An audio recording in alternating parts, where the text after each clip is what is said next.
Membaca salawat kepada Rasulullah Sallallahu Alaihi Wasallam di antara kemuliaannya, kalau dibaca di bulan Ramadan, dia akan memberatkan timbangan amal kebaikan kita. Dan padahal di hari itu banyak sekali timbangan amal ibadah orang yang justru berkurang. Karena ternyata amalnya disusupi ada dengan niat yang kurang tulus. Di situ ada sombong, ada ujub terhadap perbuatannya, ada riya dan lain sebagainya.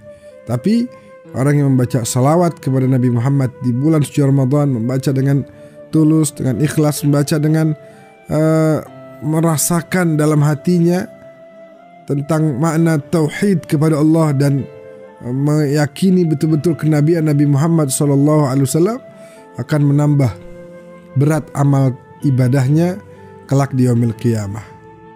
Jadi salawat itu akan memantapkan iman dan Islam kita. Kita dengan membaca Allahumma ya Allah, artinya apa? Tidak ada yang kita minta selain Allah. Maka akan memantapkan tauhid kita. Salli ala Sayyidina Muhammad, berselawatlah kepada Nabi Muhammad. Artinya apa?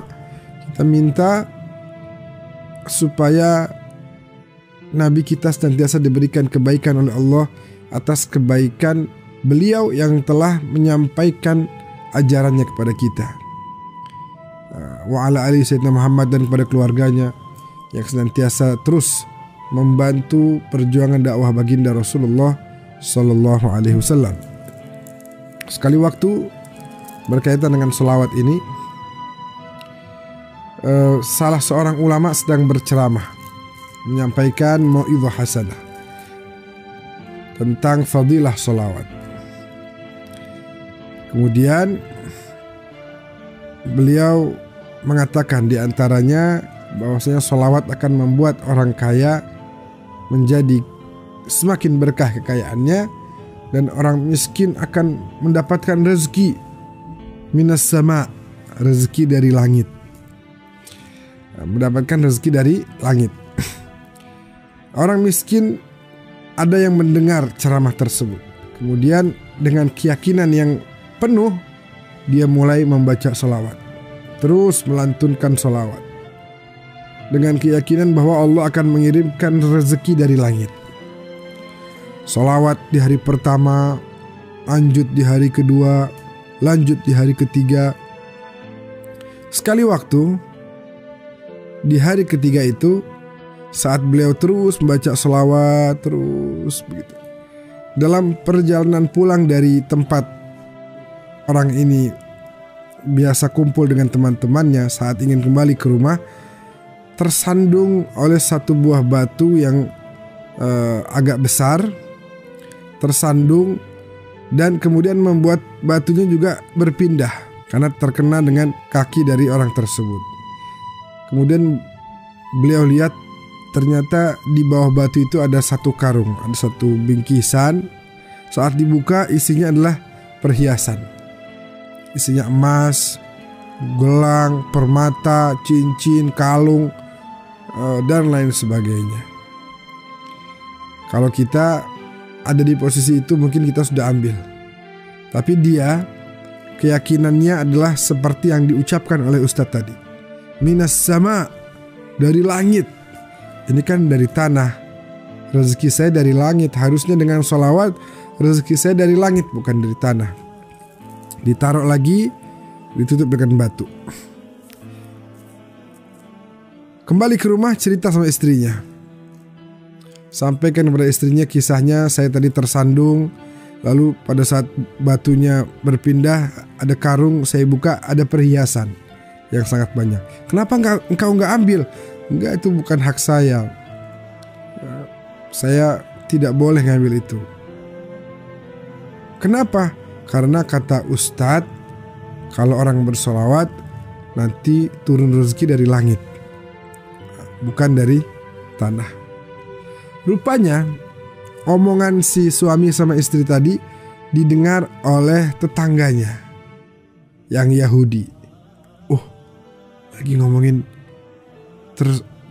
tersandung, kemudian ada perhiasan. Oh, tersandungnya dari tempat biasa dia kumpul dengan teman-temannya. Ada batu besar. Oh iya, saya tahu. Kemudian si Yahudi ini ajak istrinya, ayo kita saja yang ambil. Kalau memang dia nggak mau ambil, kita saja yang ambil. Pergilah berdua. Diangkat batunya, dilihat ada karung. Wah, benar. Apa kata si tetangga kita? Ayo ambil. Bawa ke rumah. Sampai ke rumah, dibuka karungnya. Pas dibuka, isinya adalah ular, kalajengking, dan hewan-hewan bahaya lainnya. Akhirnya kata si orang Yahudi, ini tetangga kita nih jangan-jangan nipu dia. Tadi dia cerita, kita dengar jangan-jangan supaya kita ambil dan nanti kita disengat oleh ular. Kita disengat oleh kalajengking. Akhirnya marahlah si Yahudi. Yahudi marah dan kemudian Yahudi bilang, kalau gitu kita kembalikan. Kita taruh sana biar dia yang disengat oleh ular dan oleh kalajengking. Naiklah ke atas loteng. Naik ke atas loteng, kemudian dilempari, dibuang nih isi karung tadi. Di bawah lagi diskusi. Iya, saya gak mau ambil, itu bukan rezeki saya karena dari tanah. Tiba-tiba apa? Dari atas berjatuhan. Yang tadinya dilihat oleh Yahudi adalah berupa ular dan kalajengking, pada saat ditumpahkan kembali berupa emas dan perhiasan. Nah, ini baru dari langit, katanya begitu.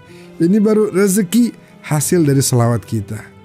Makanya subhanallah, kita jangan pernah sedikit pun berhenti baca salawat kepada Nabi Muhammad SAW, karena perintahnya begitu jelas. Innallaha wa malaikatahu yusalluna 'alan nabi. Sesungguhnya Allah dan para malaikatnya senantiasa bersolawat. Terus kita siapa? Kenapa gak mau solawat? Ya ayyuhalladzina amanu, wahai orang-orang beriman, sallu alaihi wa sallimu taslima. Solawat kalian. Ya, untuk supaya kita bisa masuk bagian orang-orang beriman, di antara tandanya adalah dengan memperbanyak membaca solawat kepada Nabi besar Muhammad sallallahu alaihi wasallam. Semoga Allah tidak mengharamkan kita untuk terus menyebut nama kekasihnya, yaitu junjungan kita, Nabi terakhir, Rasul penutup, Sayyidina Muhammad sallallahu alaihi wasallam. Amin ya rabbal alamin.